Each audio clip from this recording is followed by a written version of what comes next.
Hello beautiful souls, Anna Kitney here. Today I want to talk to you about how to overcome the resistance and do the action that you know you're meant to do. Today I want to do a little bit of a conversation around a concept in theta healing which we call digging. And in lots of different modalities, coaching and lots of different therapies, there's a form of inquiry. And typically it starts with who, what, when, where, how, why. This is a typical example of inquiry that you would do to uncover the deepest issue underneath all other issues. So in theta healing, it's called digging. So when we dig to the deepest bottom issue, this is when we start to uncover root causes. So today, I want to really discuss about that if you've been doing digging, if you've been in therapy for quite a long time on the same topic or same issue, you might be doing it wrong. So today, I'm going to speak with love, I'm going to speak with honesty, and hopefully this will land for you in a very powerful, potent way for you today, so you can really uncover what's really been holding you back and how you can actually overcome it to do the thing you know you're meant to be doing, to do the thing that you know requires some courage and some bravery, that you know that you should be showing up in a much better way in your life than you are. And so today we're going to uncover what that is for you. Okay, so the purpose of digging is not to stay in permanent therapy. So if you've been doing digging on a particular issue or concept for months, if not years, then something's not right. Why is it not clear? And that you keep uncovering it, keep journaling, meditating, doing some sort of theory or process, and it's still not shifting. And so there's a reason why that you're staying stuck and it's not really releasing. And the first is a belief that somehow healing must take a long time, that therapy has to take a long time. And so traditional therapy, typically you're in psychotherapy for maybe a year, 2 years to uncover a deep issue. And so my belief, and the belief of over a million theta healers around the world, that healing can actually be fast and quick. And this is why I love it as a technique or a tool to rapidly release the resistance. So if you've been stuck on an issue and for a long time, then maybe you might be doing it wrong. So number two, it might be that you're using your issue as a form of resistance to stay stuck because you're getting some form of significance from it. Okay, so again, I'm going to speak with love, but I'm going to be very direct here. So sometimes we get addicted to the drama and trauma as a way to get attention, as a way to feel special. It's like, well, you don't understand, this has happened to me. And it's like this martyrdom energy. Well, through my suffering and through my sacrifice, he did this to me, she did this to me. And so somehow on unconscious level, you might be getting like significance from the trauma or from the wound or from the drama as a way to feel special. So this is where you are getting significance from drama and trauma. And it can sometimes be a form of self-imposed suffering. And this might be thinking that if you overcome this struggle and suffering, then somehow you're holy, or if you overcome this difficult challenge, that somehow you're becoming stronger, that you're overcoming some sort of adversity, and that makes you the hero. And so what if that was not required?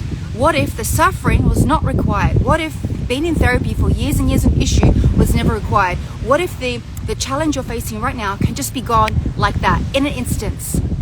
And so, yes, in one part of you, like, oh, that would be amazing, and it would be amazing to heal my issues so quickly. So, but you don't understand. It's been with me for so long. It's been with me for years. I've been digging on this, and it still hasn't cleared yet.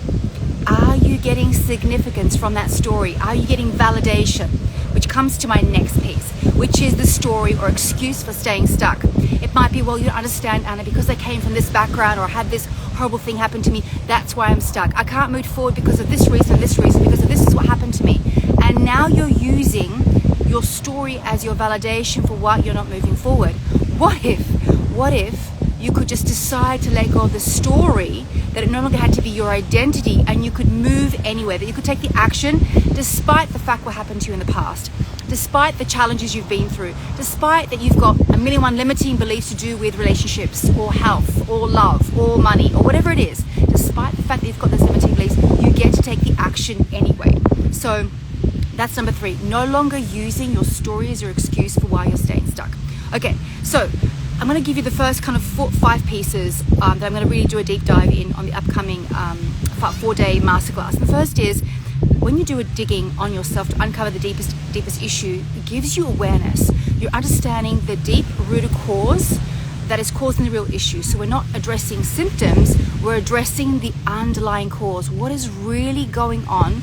That is the issue. So in my experience as an energy healer for the last 18 years, over 15,000 private clients one-to-one, what I've uncovered around, say, for example, money is, when I do digging on money, the deepest issue has nothing got to do with money.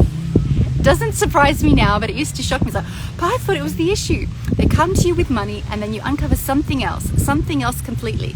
You do digging on the weight issue, why somebody can't release weight, and you dig the deeper bottom issue. And again, it's got nothing to do with with them overeating. They know they shouldn't be eating so much food. Why is it? What's going on underneath all of that?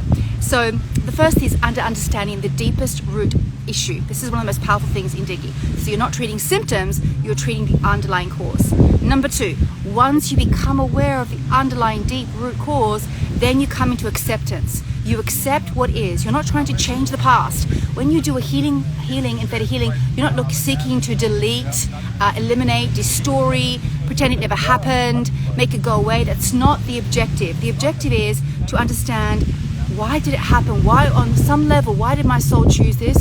Why did I create this? Acceptance. Fully accepting what is so that you can let it go. Without accepting it, what happened, if you stay stuck in the blame energy, you'll forever be stuck, because you can continue blaming the bad guy in your life. You can continue blaming society. You can continue blaming the government. You can continue blaming other people. Until you take full acceptance of what is, then you're destined to repeat it. Next, another easy one, forgiveness. We have a powerful forgiveness process in synthetic healing. It's so simple, and forgiveness for a lot of people is a challenging one. It's a difficult one. It's the one that I avoid. But forgiveness will set you free. And it may be not forgiving the other person. It may be you forgiving yourself. You forgiving yourself for making a bad decision in the moment. You forgiving yourself for allowing people to treat you in a certain way. Forgiving the situation, forgiving yourself, and ultimately forgiving the other person. And so, yeah, in synthetic healing, we have a powerful forgiveness process to really let go so that you can be free. Not to atone the sins of what the other person did, but to set yourself free. And then number four. So when you're doing digging, what actually happens through the path of acceptance and forgiveness is you start to detangle, you start to unhook yourself, you start to de-anchor yourself from the situation, who you were as a result of that it's no longer who you are, that just because of something that happened to you doesn't have to define you. And I'm talking about your identity shift, that you can change how you see yourself, and therefore you can change the actions you take. You actually change your point of attraction as well. So when you start to detangle yourself from the energetic patterns, then you collapse the patterns, so you're no longer destined to repeat it. So if you're like, and I just keep dating the same kind of guy, over and over, why does it keep happening to me? Why does it keep happening to me? On some level, you're entangled to attracting the same pattern over and over again. No matter what relationship you're getting into, you're destined to repeat that same process until you go through those steps I mentioned earlier and ultimately detangle from the pattern, so it's no longer in your energetic field, so you're no longer a magnet for that situation, because you changed how you think, you change how you behave, and how you see yourself. Okay? And then number five is where you are not using the story of, I haven't healed my stuff yet and that's why I can't move. I haven't healed all my traumas yet and that's why I can't move. The economy is still in recession, that's why I can't move. I have to wait till the kids start school, that's why I can't move.